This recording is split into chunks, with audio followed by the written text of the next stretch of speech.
In the vast and untamed ether we call the cosmos, where countless civilizations rise and fall like tides on alien shores, have you ever wondered what peace truly means? Is it the absence of conflict, a silence orchestrated by diplomacy and treaties forged in good faith? Or is it something more profound, more visceral, something that resides in the very essence of existence? And what if the key to this peace wasn't in the hands of the oldest and wisest stellar empires, but rather in those of a young, impulsive, and to many, completely incomprehensible race? Think for a moment, when the galaxy, on the brink of an abyss, reached out in desperation, what did they expect to receive? A council of elders? An imposing fleet of peacekeepers? Perhaps an ancient technology capable of silencing weapons forever? What would happen if the answer was different? If Earth, the small, pale blue dot, offered not solutions, but a revolution? For centuries, the Galactic Council, a fragile alliance of millennia-old species like the haughty Kthar, the enigmatic Xylos, and the pragmatic Grung, watched the universe fragment. Resource wars, territorial disputes, conflicting ideologies, the fabric of civilization was unraveling. Peace itself, once an ideal, had become a distant mirage, a forgotten whisper amidst the clamor of battles.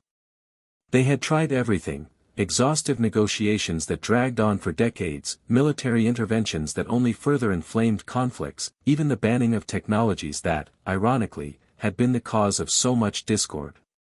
Nothing worked. Only the certainty that the end was imminent echoed through the corridors of power in Theron, the Council's capital. It was at this point of abyssal despair, when the stars seemed to flicker in agony and the cries of billions echoed into the void, that an unthinkable decision was made. A risky gamble, almost a last gasp of hope. They would seek the help of a newly discovered species, a biological and cultural anomaly that inhabited a peripheral solar system, on the edge of a forgotten spiral arm of the galaxy. A species with a history of overcoming the impossible, of transforming chaos into order, albeit in its own peculiar way.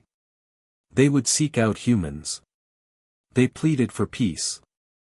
But Earth, with its brutal ingenuity and unparalleled ability to subvert expectations, had something far more ambitious in mind.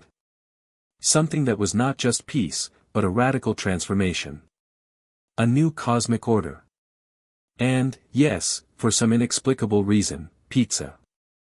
Prepare to witness the story of how the galaxy asked for a truce, and Earth responded with organized chaos, an inexhaustible supply of pizzas, and, finally, with the architecture of a new cosmic order. The Grand Council chamber in Theron was a monument to futility. Gleaming ether crystal domes soared above floating seats, each occupied by a representative from one of the galaxy's oldest and most powerful species. But today, the air was not filled with the usual pomp or the calculated tension of diplomacy, there was only a heavy shroud of despair. At the forefront, Primarch Kthar, forelag of the Ascendant House, his bony carapace casting long shadows on the polished floor, raised his voice, which resonated like an avalanche of stones. For 500 stellar cycles, he began, his voice laden with a weariness that transcended the very existence of his ancient race, we have witnessed the erosion of our civilization.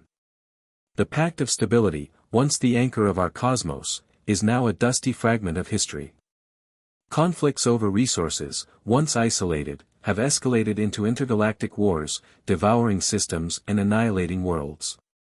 The central holographic screen flickered, displaying maps of burning sectors. Sectors that were once vibrant centers of trade and culture were now just scars of distorted light, brutal reminders of war's insatiable hunger. Destroyed ships floated like specters in the void, and the silent screams of billions of beings echoed in the collective consciousness of all present. The Grung, with their rough hides and notorious pragmatism, shifted slightly in their seats, a rare sight for a race known for its stoic resilience. Even the ethereal Xylos, beings of pure energy and ancient wisdom, seemed more translucent than usual, their forms flickering with palpable anguish. What remains of our much-celebrated peace? Forlag questioned, sweeping the room with his multiple compound eyes. We tried diplomacy, and words became arrows. We tried force, and blood painted the stars. Mentor of the Fendani League, your fleet was annihilated in the Battle of the Crimson Nebula. Relvier of the Ktor castes, your hive world was incinerated. There is no refuge, no truce. We are in a downward spiral, and with each rotation, we draw closer to the final abyss. A heavy, somber murmur of agreement rippled through the hall. No one dared to refute him. The galaxy was exhausted. Empires that had lasted millennia were crumbling under the weight of incessant discord. The great prophets foretold the eternal silence, the moment when the light of the stars would be extinguished forever, taking with it the memory of all species. Galactic civilization, as they knew it, was dying. It was then that a soft voice, almost a whisper, yet one that reverberated throughout the hall thanks to psychic amplifiers, broke the atmosphere of desolation. It was Lyra, the Xylos ambassador, her ethereal form pulsing with a faint light. There is an alternative, she uttered, her luminous eyes fixed on Primarch Kthar. A possibility that defies our logic, that borders on the deepest despair, but which perhaps, just perhaps, is our last hope. There was a brief silence, followed by a murmur of skepticism. What hope could there be that they hadn't already exhausted? What do you speak of, ambassador? Demanded a grung, his voice rough as granite. Lyra stepped forward, her form floating slightly above the floor. I speak of the blue sphere. I speak of humans. The mention sounded almost like sacrilege. Humans. Those short-lived, emotionally volatile beings, technologically on a meteoric rise, yet still so, primitive in many ways. The reaction was immediate, incredulous laughter from some delegations, murmurs of disapproval from others. The Kthar, in particular, snorted in disdain. To them, who had mapped galaxies and mastered warp drive when humanity was still crawling on two legs, the idea was absurd. Ambassador Lyra, Primarch Forlag interjected, his voice a mix of skepticism and curiosity, you suggest we entrust the fate of our civilization to a species that, until a few hundred cycles ago, had barely left its solar system.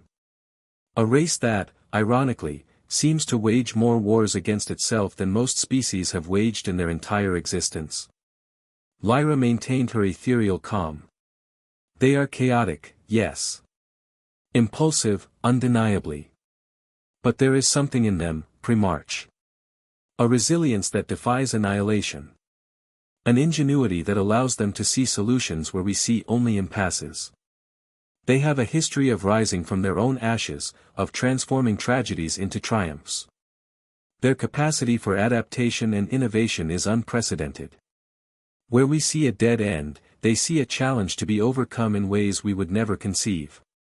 She projected a small holographic image, the planet Earth, a vibrant blue and green orb, rotating peacefully. They have a word in their language, a concept that encapsulates much of their essence, Gambiara. It is the art of solving problems with limited resources, in unconventional ways, of transforming the impossible into just another day's work. Perhaps, at this point of our hopelessness, what we need is not the calculated wisdom of millennia, but the creative chaos of a species in constant evolution. The silence that followed was different.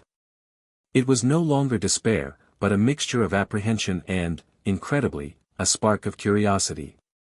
The idea was outrageous, yes. Crazy, perhaps. But they had exhausted all other options. The abyss was lurking. And what if human Gambiara was, in fact, the only hope of avoiding eternal darkness? Primarch Forlag closed his multiple eyes, pondering. The risk was immense. The humiliation, potential. But the alternative was annihilation. He opened his eyes again, and in them was a glint that was no longer despair, but audacious and desperate resolve. Send the call, he commanded, his voice now firm. To the blue sphere. Let the humans come. The galaxy pleads for peace. Let them respond, in their peculiar way, to this our last request. Thus, the fate of billions, perhaps trillions, of lives was placed in the hands of a race that had barely begun its stellar journey, a race the galaxy watched with a mixture of fascination and repulsion, but which would now become its last and most improbable hope. The call reached Earth not as an explosion of glory or a military invasion, but as a pulse of quantum energy so subtle that, at first, it was mistaken for a solar anomaly. It penetrated the most advanced artificial intelligence defenses, bypassed galactic spam filters, and landed directly on the most protected servers of the Unified Earth Information Network, UN. It was a universal message, translated by a complex algorithm into all known human languages, but with an unmistakable tone of cosmic despair. Dr. Eris Thorne, a xenolinguist with a sense of humor as dry as Martian soil and a fixation on dead alien languages, was the first to decipher the complete message. He spent his nights at the Intergalactic Interpretation Center in Geneva, a labyrinth of holographic screens and tangled data cables, lulled by the constant hum of superconducting processors. At first, he thought it was another one of his team's elaborate pranks. "Ladies and gentlemen of the United Terran Federation," a synthesized voice in perfect English, but with a strange guttural accent, echoed from the loudspeaker. "We, the Galactic Council, on behalf of all civilized species in the sector, extend this desperate plea. Our galaxy perishes. Our internal conflicts consume it. We seek peace. We seek a mediator. And, in our deepest despair, we turn our eyes to Earth." Eris nearly choked on his synthetic coffee. Earth? Galactic peace mediators. The idea was both hilarious and terrifying. He knew humanity had expanded its influence to nearby systems, establishing colonies and trade routes.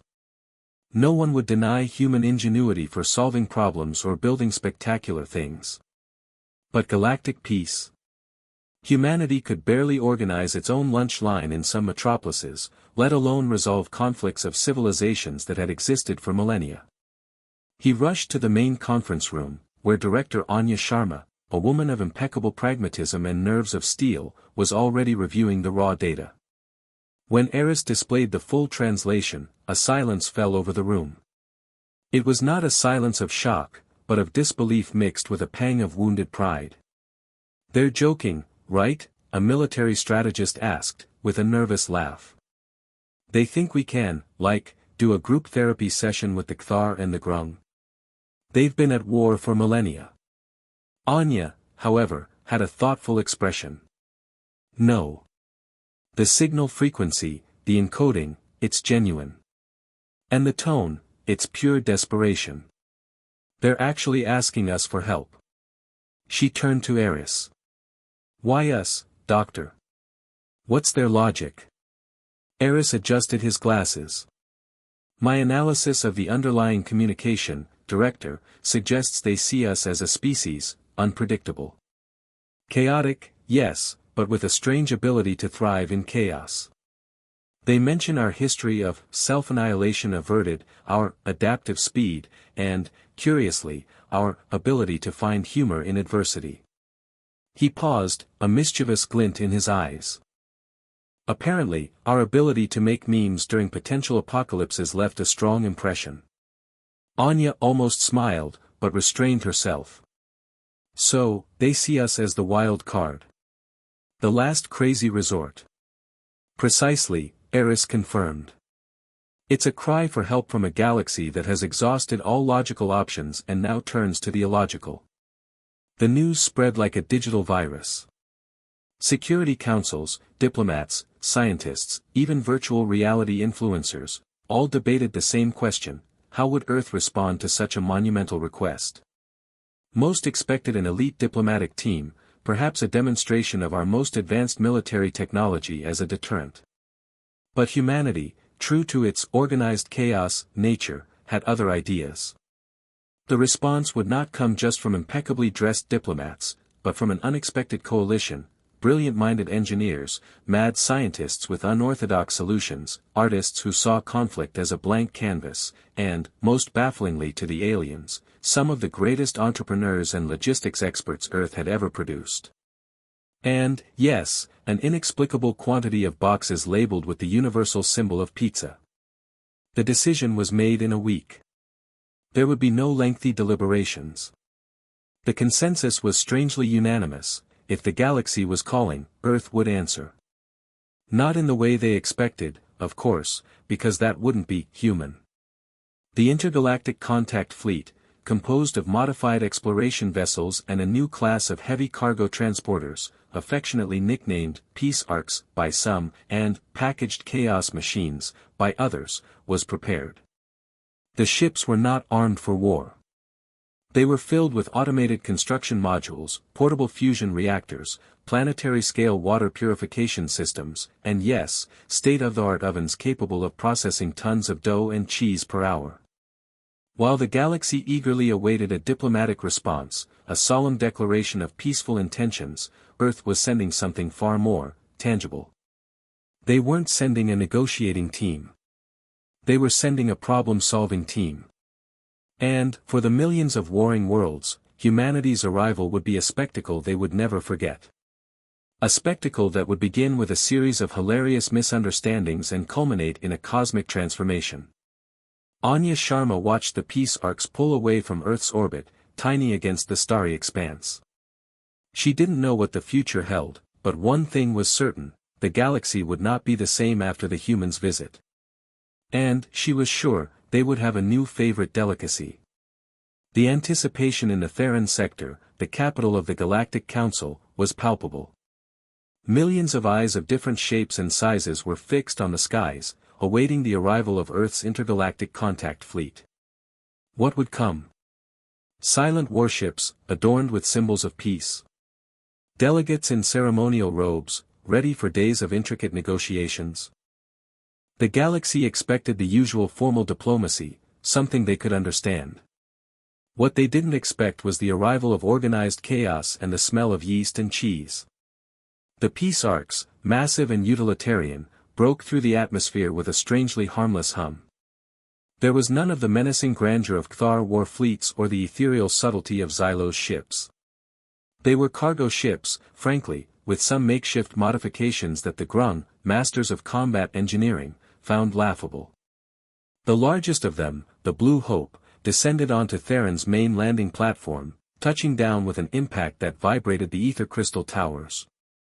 The ramp opened slowly, and Primarch Forlag, accompanied by ambassadors Lyra and Nentir, stood in an official formation, their faces prepared for the seriousness of the occasion.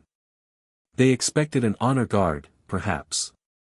What they saw was a diminutive figure emerging from the ramp, a human with disheveled hair and an excessively wide grin. It was Dr. Lena Petrova, the mission's chief engineer, wearing grease-stained overalls and an indistinct smudge on her cheek that looked like sauce. Behind her, others emerged. They weren't diplomats. They were scientists with crooked glasses, engineers who looked like they'd just left a workshop, sociologists with backpacks full of strange gadgets, and some, to the aliens' complete bewilderment, wearing white aprons and food-handling gloves. Earth's elite team looked more like a disorganized group of academics on a field trip. "Greetings, honorable members of the Galactic Council," Lena exclaimed, her voice full of enthusiasm and devoid of any expected formality. She extended a hand in a gesture that the Cthar took a moment to interpret. "I'm Lena Petrova, and this is Team Alpha. We're very excited to start PCFing this galaxy." The word PCFing, spoken with such informality, caused a slight tremor among those present. It wasn't a galactic dictionary term. But what came next was even more disconcerting. As Team Alpha disembarked, a strange, yet curiously inviting, smell began to waft across the platform. It was a rich aroma of toasted grains and something else, something salty and spiced. From inside the Blue Hope, the human team began unloading not only high-tech equipment, automated construction modules, mapping drones, and portable power generators, but also boxes and more rectangular cardboard boxes and gigantic portable ovens. "Oh, great! The first batches of welcome pizza are ready," announced one of the humans in an apron, with an almost childlike enthusiasm. He opened one of the boxes to reveal round discs, covered in a red paste and melted yellow substance, sprinkled with pieces of something the alien sensors could barely identify. The Council aliens were perplexed. Pizza? What was that? Lyra, the Xylos, tried to probe the human minds for a hidden intention, a complex metaphor. She found only hunger and simple joy. Pre-March Forlag, Lena continued, oblivious to the universal confusion, we understand the galaxy is in a complex situation. Our algorithms have detected high levels of discord and fragmentation. But don't worry. Earth has a unique approach to peace. We're not much for long speeches. We're more about doing. And eating. She gestured to the pizza boxes. We'd like to invite you to an informal lunch. It's an Earth tradition to break the ice. Nentir, of the Fendani League, a being with multiple eyes that moved in different directions, blinked in complete disorientation. You came to negotiate galactic peace, with food? And what is this round substance? It's a highly effective morale booster and a multifunctional social tool, explained another human, a data scientist with a flowing beard, as he himself grabbed a slice of pizza. It relieves stress, promotes camaraderie, and is the perfect catalyst for outside-the-box solution brainstorming sessions. Not to mention it tastes amazing. The council members exchanged glances. Ambassador Lyra's promise of human unpredictability had been drastically underestimated. They expected to be met with ceasefire proposals and maps of new borders. Instead, they were being invited to eat a strange dough with melted cheese. It was almost an affront. But there was something about the human exuberance, their lack of pretense, that was disarming. Despite the confusion and skepticism, Pre-March Forlag, with a sigh that seemed to carry the weight of millennia, nodded. Very well, he said, his voice graver than usual. So be it. Let humanity show us their peace. As the first slices of pizza were offered, the aliens hesitated. The Grung sniffed suspiciously. The Kthar watched with skepticism. But the aroma, it truly was intriguing. And, deep down, a small, dangerous hope began to emerge. Perhaps this human madness was exactly what the galaxy needed. Perhaps peace wasn't about treaties, but about something as simple and complex as the smell of fresh pizza and the ability to share it, even among warring species. The stage was set. Organized chaos had just arrived. The Galactic Council expected meticulously crafted treaties, redrawn borders, and painful concessions. What humanity delivered instead were spreadsheets, complex flowcharts, and a series of holographic presentations so dynamic they would make the ancient Xylos question their own reality projections. To the Kthar and Grung, accustomed to the binary logic of war and direct negotiation, the human approach was an enigma in itself. Dr. Lena Petrova, with her inexhaustible energy and a smile that seemed to defy the laws of interstellar diplomacy, led the meetings. She didn't speak of peace as a goal, but as an inevitable byproduct of an optimized galactic infrastructure. See, she explained, gesturing to a hologram showing high-speed transport networks interconnecting previously enemy systems, discord arises from scarcity and the perception of advantage. If we eliminate scarcity through efficient distribution and make interdependence more profitable than conflict, war becomes illogical. The aliens watched, dumbfounded. Humans weren't mediating peace, they were engineering it. The first, and perhaps most ambitious, project was the Galactic Trade Nexus. The idea was simple in its audacity, to build a network of instant warp portals and hyper-optimized trade routes that would link every conflict-ridden system to the resources and markets of its former enemies. Why fight for minerals on Planet X, Lena argued with the Grung delegation, if you can receive them, cheaper and faster, from Planet Y, which you previously tried to conquer. In return, they receive your manufactured goods that they didn't even know they needed. To the Grung, the idea of trading with their adversaries was almost heretical. But the humans presented profit projections so massive, efficiency calculations so irrefutable, that Grung pragmatism began to yield. They called it symbiotic partnership. Humans, in their whispers, called it inescapable economic entanglement. While the galactic counselors were still trying to digest the economic implications, human engineering teams were already in action. Autonomous construction vessels, designed to operate in hostile environments, were deployed at strategic points throughout the galaxy. They were not slow and methodical like alien constructions, they were frenetic, almost chaotic in their speed, yet with terrifying precision. Space station modules snapped into orbit in a matter of hours, not days. Automated supply lines stretched across vast distances in record time. The aliens nicknamed them steel ants, observing how they transformed the vacuum of space into a pulsating construction site.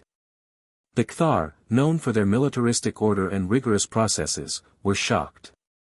"This is a mess," exclaimed a Kthar admiral, watching a fleet of construction drones buzzing in seemingly random patterns.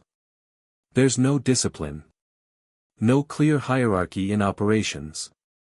A young human engineer, with an exhausted but victorious smile, replied, "Ah, but there is, Admiral.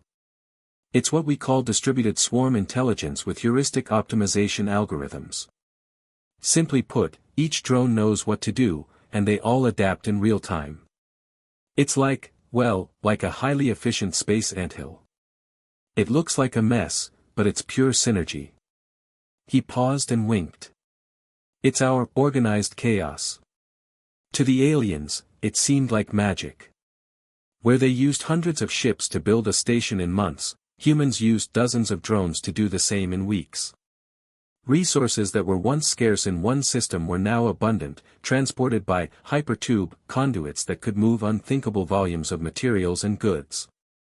War fleets, which once blockaded routes and destroyed infrastructure, now seemed obsolete. Why fight for what you could simply order? Ambassador Lyra of the Xylos, with her keen perception, was the first to understand the depth of the human strategy. "They are not imposing peace through force or law," she whispered to Primarch Forlag. "They are creating an insidious dependence. A network so interconnected, so vital to the prosperity of each species, that dismantling it would be suicide. They are making war economically unviable." Primarch Forlag observed the holographic display. A sector that was once in flames now showed pulsating trade lines and ongoing constructions. The organized chaos was working. It was like a disease that cured, or a poison that nourished.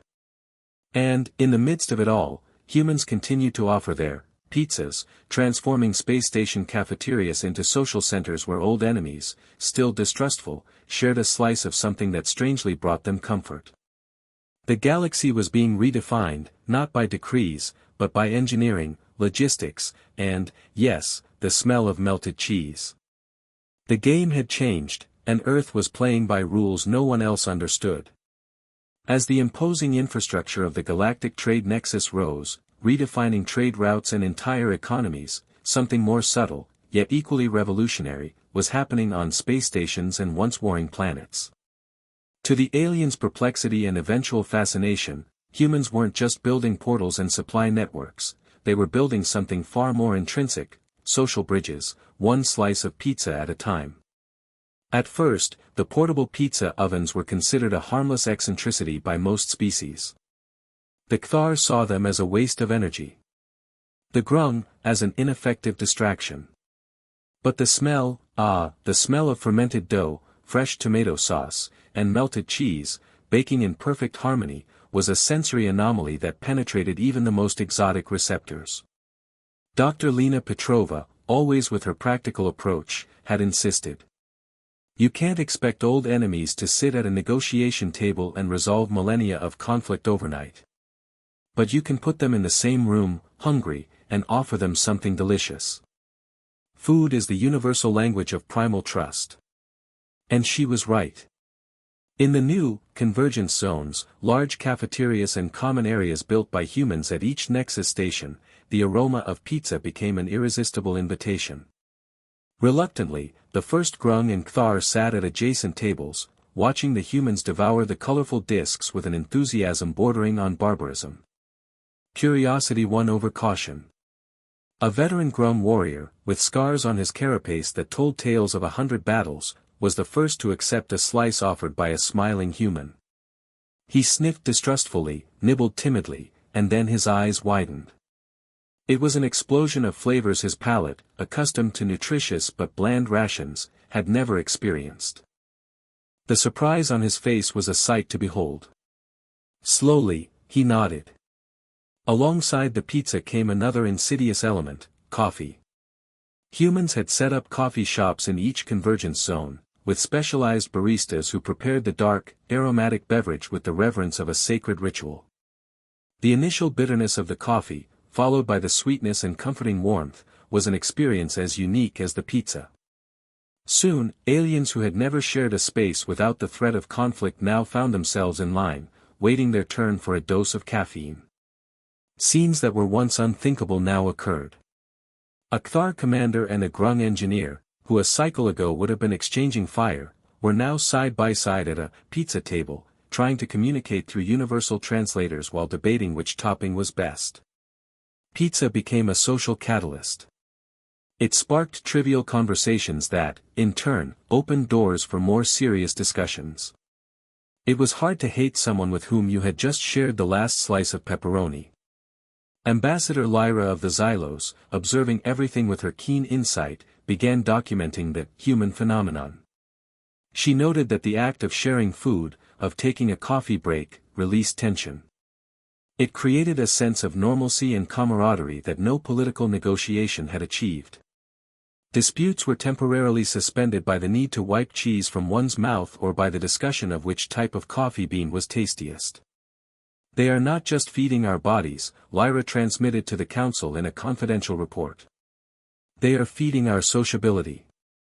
Pizza and coffee are not just nutrients, they are shared experiences. Where war taught us to distrust, they are teaching us to relax, even if for a brief moment, in the presence of our enemies. Human culture, with its seemingly chaotic habits of consumption and socialization, was infiltrating the galactic fabric. High-level meetings began with offers of coffee. Disputes at mining stations were resolved at tables surrounded by empty pizza boxes. The galaxy was still in transition, and peace was not yet a consolidated reality. But for the first time in centuries, there was laughter amidst the ruins, and a delicious smell lingered in the air, promising that, perhaps, the future would not just be about treaties, but also about an unexpected and delightful taste of unity. The organized chaos was showing its most flavorful side, and the galaxy was, to its surprise, enjoying it. The seeds of Earth's organized chaos had been sown and, to the surprise of many, began to blossom into prosperity and, to some extent, into a strange coexistence. However, the universe, as a complex body, does not always accept a cure without first fighting against it. For every faction that saw the advantage of the galactic trade nexus and the comfort of pizzas and coffee, there was another that viewed the human ascent as an insidious threat to its own existence, to its identity forged over millennia of conflict. The first signs of resistance did not come from a massive war fleet, but from whispers, from encrypted messages, and from subtle sabotages. Ancient empires that thrived on discord, warlords who built fortunes on blood and chaos, and religious cults that viewed human peace as heresy against the natural order of the universe, all united in a reluctant coalition, dubbed the Dark Alliance. To them, the economic interdependence forced by humans was not peace, but camouflaged slavery. They have made us dependent, bellowed Tar, a Kthar militarist leader whose traditions demanded honor be earned on the battlefield, not at a table sharing fermented dough. Our industries are intertwined with those of our enemies. Our once proud fleets now transport goods instead of weapons. This is not peace, it is the annihilation of our will. The first significant act of resistance occurred in the Xylos sector, a vital point of the newly established hypertube transport. A series of energy relay stations were simultaneously deactivated, causing the paralysis of entire trade routes. The galactic economy, which now revolved around human efficiency, immediately felt the impact. The Galactic Council, in a panic, turned to the humans, expecting a direct military response. They expected warships, combat tactics tested over millennia of conflict. Dr. Lena Petrova, however, seemed strangely calm. Instead of summoning admirals, she displayed a series of complex graphs. They are thinking in 3 dimensions, she explained to a confused Primarch Forlag and an apprehensive Ambassador Lyra. We are operating in a much more fluid reality. Humanity's war fleet was not composed of heavily armed ships. It was an invisible web of intelligent defense, a network of countermeasures operating at the frontier of known physics. When the Dark Alliance fleet approached its first target, a crucial Nexus Junction station, they were met not by artillery fire, but by a sudden and inexplicable disorientation in their navigation systems. Their stellar compasses went haywire, quantum jump maps became unreadable. Ships began to veer off course, threatening collisions. It wasn't an attack, it was orchestrated confusion. "What is this?" shouted a Grung captain as his ship spun uncontrollably. His sensors showed tiny, but perfectly orchestrated, gravitational anomalies that deflected navigation vectors. "They're using localized spacetime bubbles to divert us," another realized. It was a network of gravity field singularities generated by tiny stealth drones that activated only at the right moment, pushing enemy ships off their planned course without causing damage. It was like trying to fly through a field of invisible asteroids. As they tried to correct their courses, the Dark Alliance's communications were flooded by a massive white noise that prevented any coordination. It wasn't static interference, these were frequencies designed to resonate with the neural systems of each alien species, causing an overwhelming sensation of mental exhaustion and inability to concentrate. Kthar pilots felt their multiple minds blur, Grung strategists couldn't formulate coherent orders. "Is this a psychic attack?" whispered Lyra, the Xylos, feeling the reverberation of the disorientation even from a distance. "No," a human communication specialist replied, smiling. "It's what we call induced information overload syndrome. Basically, we overload their brains with irrelevant data and high-frequency white noise. It's like trying to think in the middle of a rock concert with 1,000 bands playing at once. You become useless, but without a single shot fired." The Dark Alliance was being dismantled from the inside out, without fighting a single human warship. Their fleets, disoriented and without communication, began to fragment. Ships scattered, not knowing where to go. The final blow came when they attempted a concentrated attack on a vital Nexus planet. Instead of a weapons defense, the Dark Alliance's sensors were flooded with false positives. Hundreds of thousands of ghost ships appeared on their radars, simulating a fleet so massive that the information overload crashed their targeting systems. What they thought was a gigantic human fleet was, in fact, an impeccable holographic and electronic projection. They were shooting into the void. Confusion turned into despair. Tar, on his flagship, watched his admirals panic. His torpedoes passed through mirages, his cannons fired at ghosts. They were exhausted, confused, and, above all, ridiculed by an enemy who refused to appear and fight fairly. This isn't war." Tar shouted, banging on the console. "This is madness." Dr. Lena Petrova, watching the disintegration of the Dark Alliance on a holographic screen, smiled at the stunned Primarch Forlag. "This is our war fleet, Primarch. Not of steel and explosions, but of minds. They cannot fight something they don't understand. They cannot attack what they cannot see. It's a psychological and logistical checkmate. Peace is not just the absence of war, it is its impossibility." The Dark Alliance was not annihilated. It was dismantled from within, surrendered not by weapons, but by an ingenuity that bordered on magic. The galaxy witnessed the power of the human mind, capable of transforming space into a labyrinth, communication into chaos, and reality itself into an impenetrable illusion. The new cosmic order was not being built with brute force, but with Earth's unparalleled cunning and unpredictability. The spectacular failure of the Dark Alliance resonated throughout the galaxy as an echo of shock and, for many, of relief. There were no exploding ships or acts of military heroism. The war ended with a mixture of confusion, mental exhaustion, and a profound sense of powerlessness on the part of the aggressors. The human strategy did not seek annihilation, but the infeasibility of the very idea of conflict. The remnants of the Dark Alliance fleets dispersed, not defeated in battle, but demoralized by the incomprehensibility of the enemy. Tar, the renegade Primarch, watched the projections of his lost ships in his own despair, forced to admit that fighting humans was like fighting thin air. They could not be hit, could not be understood. In Theron, the Grand Council, which had once trembled at the impending invasion, now observed the galactic map with a mixture of admiration and a touch of fear. Earth had not brought peace through diplomacy or brute force. It had built it through a network so intricate with economic interdependence and strategic disorientation that war simply ceased to be a viable option. The galactic trade nexus, once a promise, was now the backbone of prosperity. Systems that were once mortal enemies now depended on each other for essential resources and markets for their goods. Humans had made the equation very simple: collaboration generated profit and comfort, fighting generated chaos and hardship. And even the most belligerent of empires could not ignore the gleam of gold and the smell of fresh pizza. Lyra, the Xylo's ambassador, observed Primarch Forlag. They didn't pacify the galaxy, Primarch, she mused, her voice ethereal. They reformatted it. They changed the rules of the game and forced us to play on a board that only they fully comprehend. The Primarch nodded slowly, his expression somber. They made us dependent. Not on their weapons, but on their ingenuity. On their ability to solve problems in ways we would never conceive. He looked at the main screen, where projections of new transport routes and human-optimized production centers flourished. The organized chaos indeed brought us peace.